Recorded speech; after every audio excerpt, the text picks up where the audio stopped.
எல்லாருக்கும் வணக்கம். நம்ம இன்னைக்கு என்ன கிளாஸ்? ஃபர்ஸ்ட் என்னோட இன்ட்ரோ சொல்லிடுறேன். என் பேர் பிரவீனா. நான் எம்எஸ்சி பிஎட் முடிச்சிருக்கேன், மேக்ஸ் மேஜரு. நம்ம இன்னைக்கு என்ன டாபிக் பார்க்க போறோம் அப்படின்னு பார்த்தீங்க அப்படின்னா தமிழ்ல, ஓகேவா, குரூப் 2 அண்ட் குரூப் 4ல அதிகமாக கேட்கக்கூடிய கேள்வி என்ன அப்படின்னு பார்த்தீங்க அப்படின்னா புவியியல்லையும் இந்த கொஸ்டின் வந்து நமக்கு அதிகமாக வருது. அதில் நம்ம என்ன பார்க்க போறோம் அப்படின்னு பார்த்தோம்னா தமிழ்நாட்டில் உள்ள சரணாலயங்கள். தமிழ்நாட்டில் உள்ள சரணாலயங்கள் இது தமிழ்லையும் வரும், புவியியல்லையும் வரும். புவியியல்ல எங்க வரும் அப்படின்னு பார்த்தோம்னா 10th வருது. 10th செகண்ட் பாடம் என்ன அப்படின்னு பார்த்தீங்கன்னா இயற்கையும் காலநிலைகளும் அப்படின்னு சொல்லிட்டு வரும். அதுல ஒரு டாபிக் தான் இந்த சரணாலயம். சரணாலயங்கள்ல நிறைய இருக்கு. பறவைகள் சரணாலயம், விலங்குகள் சரணாலயம். இன்னைக்கு நம்ம பார்க்க போறது என்ன அப்படின்னு பார்த்தோம்னா பறவைகள் சரணாலயம். தமிழ்நாட்டுல இந்தியாவிலேயும் இருக்கு. ஃபர்ஸ்ட் நம்ம தமிழ்நாட்டில் பார்ப்போம், அதுக்கப்புறம் இந்தியாவில் பார்ப்போம். ஸோ தமிழ்நாட்டில் மொத்தம் எத்தனை பறவைகள் சரணாலயம் இருக்கு அப்படின்னு பார்த்தோம்னா 12. தமிழ்நாட்டில் மொத்தம் எத்தனை பறவைகள் சரணாலயம் இருக்கு அப்படின்னு பார்த்தோம்னா 12. ஸோ அதுல என்னென்ன அப்படின்றத பார்ப்போம். ஃபர்ஸ்ட் வேட்டங்குடி. வேட்டங்குடி. ஸோ வேட்டங்குடி எங்க இருக்கு அப்படின்னு கேட்டோம்னா சிவகங்கை மாவட்டம். வேட்டங்குடி எங்க இருக்கு? சிவகங்கை மாவட்டம்.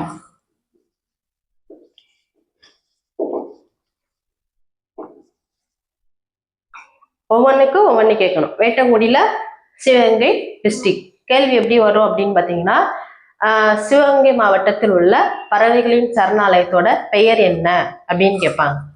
என்னென்னு கேட்பாங்க அப்படின்னா வேட்டங்குடியா, காரைவெட்டியா, வடுவூரா, இல்ல காரைக்கிரியா அப்படின்னு கேட்பாங்க. அப்ப என்ன அடிக்கணும் நம்ம?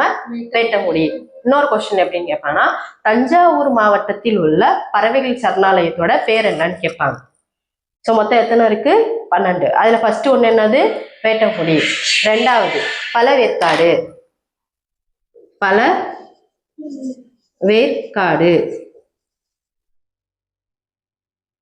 ரெண்டாவது என்னது? பழவேற்காடு.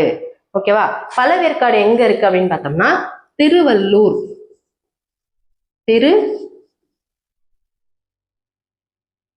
திருவள்ளூர் மாவட்டம். பழவேற்காடு எங்க இருக்கு? திருவள்ளூர் மாவட்டம். மூணாவது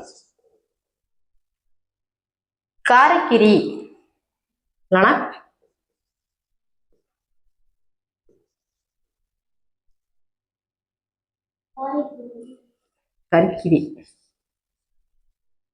கரிக்கிரி பறவைகள் சரணாலயம். அது எங்க இருக்கு அப்படின்னு பார்த்தோம்னா செங்கல்பட்டு. எங்க? திருப்பி கேட்பேன், அழிச்சிடுவேன். செங்கல்பட்டு. அடுத்து வடுவூர்.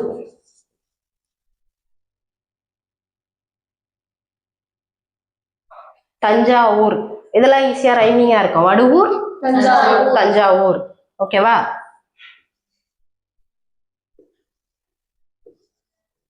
வடுவூர், தஞ்சாவூர். அடுத்து வெள்ளோடு. இதுவும் ரைமிங்கா வரும். வெள்ளோடு. ஈரோடு. வெள்ளோடு, ஈரோடு. வடுவூர், தஞ்சாவூர், வெள்ளோடு, ஈரோடு. ரைமிங்கா வருதா? சில விஷயங்கள் ரைமிங்கா வரும், சில விஷயங்கள் மட்டும் நம்ம கொஞ்சம் பாக்குற மாதிரி இருக்கும். ஓகேவா? அடுத்து இது எல்லாத்துக்குமே தெரிஞ்சதுதான், வேடந்தாங்கல். எல்லாத்துக்குமே தெரிஞ்சதுதான். முக்கால்வாசி பறவைகள் சரணாலயமே ஃபர்ஸ்ட் என்ன சொல்லுவோம்? வேடந்தாங்கல் தான். நமக்கு தெரிஞ்சது எல்லாமே வேடந்தாங்கல் தான். ஸோ வேடந்தாங்கல் எங்க இருக்கு? என்ன டிஸ்ட்ரிக்டா? சொல்லுங்க, சும்மா தெரிஞ்ச சொல்லுங்க. வேடந்தாங்கல் நாகப்பட்டினம். வேடந்தாங்கல் எங்க இருக்கு? நாகப்பட்டினம்.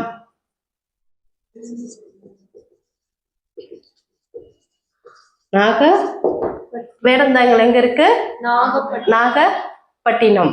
ஓகேவா? வேடந்தாங்கல், நாகப்பட்டினம். அடுத்து மேல் செல்வனூர். மேல் மேல் செல்வனூர். மேல் செல்வனூர் எங்க இருக்கு? செங்கல்பட்டு. அதிகமா செங்கல்பட்டுல தான் நிறைய இருக்கும். செங்கல்பட்டு. ஓகேவா? செங்கல்பட்டு. மேல் செல்வனூர் எங்க இருக்கு? செங்கல்பட்டு. ஓகேவா? அடுத்து உதய மார்த்தாண்டம். உதய மார்த்தாண்டம். சோ உதய மார்த்தாண்டம் எங்க இருக்கு அப்படின்னா திருவாரூர். திருவாரூர் எதுக்கு ஃபேமஸ் ஆனது? திருவாரூர் தேர் இருக்கிறதுலயே அது ஆசியாவிலேயே, ஆசியா கண்டம் தானே நம்ம, ஆசியாவிலேயே மிகப்பெரிய தேர் எது அப்படின்னு கேட்டாங்கன்னா திருவாரூர் தேர் தான். ஓகேவா? திருவாரூர். காரை வெட்டி. அடுத்து பார்ப்பது காரை வெட்டி. காரை வெட்டி எங்க இருக்கு அப்படின்னு பார்த்தோம்னா அரியலூர். ஓகேவா? காரை வெட்டி எங்க இருக்கு? அரியலூர். சும்மா இப்ப சொல்லலாமே, தெரிஞ்சதை சொல்லலாமே. கூந்தன் குளம். கூந்தன் குளம். கூந்தன் குளம் கேள்விப்பட்டதே இல்லையா? அணுமின் நிலையம் கேள்விப்பட்டிருக்கீங்களா இல்லையா? எங்க இருக்கு? திருநெல்வேலி. திருநெல்வேலி. கூந்தன் குளம் வந்து திருநெல்வேலி. அந்த ஊர்ல இன்ன வரைக்குமே வந்து வெடி வெடிக்க மாட்டாங்களாம். பறவைகள் வந்து வெடி சத்தத்துக்கு வராதுல்ல, பயந்து வரும்ல, வெடி வெடிக்க மாட்டாங்களா. தீபாவளி நம்மளாம் விசேஷங்களுக்குலாம் வெடி வெடிக்கணும், அது பண்ண மாட்டாங்களாமா. கல்யாணத்துக்கு அந்த மேளதாளங்கள்லாம் போடுவாங்களா, அதெல்லாம் வந்து அங்க நடக்காதான் இன்ன வரைக்கும். ஸோ கூந்தன் குளம் எங்க இருக்கு? திருநெல்வேலி. மொத்தம் எத்தனை சொல்லியிருக்கேன்? 10. சித்திரங்குடி.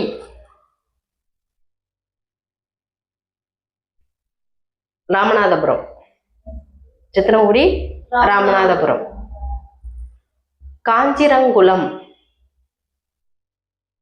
அதுவும் ராமநாதபுரம். ஸோ மொத்தம் எத்தனை இருக்கு? எத்தனை? 12. ஸோ மொத்த பறவைகள் சரணாலயம் எத்தனை? 12. சரி, நம்ம இதுக்கு நடத்துறதுக்கு முன்னாடி இன்னொன்று சொல்லியிருக்கணும், அது சொல்லாம டைரக்டா பறவைகள் சரணாலயத்துக்கு வந்துட்டேன். ஸோ பறவைகள் சரணாலயம் அப்படின்றது என்னையா? சரணாலயம்ன்றது என்ன? இடம், தங்குற இடம். ஒரு பறவையானது ஒரு இடத்தை விட்டு இன்னொரு இடத்துக்கு போய் தங்குறதுக்கு பேரு தான் பறவைகள் சரணாலயம். தமிழ்நாட்டை விட்டு போகும், இந்தியா விட்டும் போகும், கடலை விட்டும் போய் இருக்கும். சரியா? அதுதான் பறவைகள் சரணாலயம். அப்படி இந்த ஒரு இடத்த விட்டு இன்னொரு இடத்துக்கு பறவைகள் போகுது அப்படின்றதுக்கு வந்து ஒரு பேர் சொல்லுவாங்க. அது என்ன பேரு? வலசை போதல். Very good. வலசை போதல். ஒரு இடத்துல இருந்து பறவைகள் இன்னொரு இடத்துக்கு இடம் மாறி போறதுக்கு காரணம் என்ன அப்படின்னா வலசை போதல். காரணம் என்ன? ஏன் ஒரு இடத்த விட்டு இன்னொரு இடத்துக்கு பறவைகள் போகுது? ஏன் ஒரே இடத்துல தங்கலாமே? நம்ம இருக்கோம், நம்ம ஒரே வீட்டுல தானே தங்குறோம். வெப்பநிலை மாற்றம்.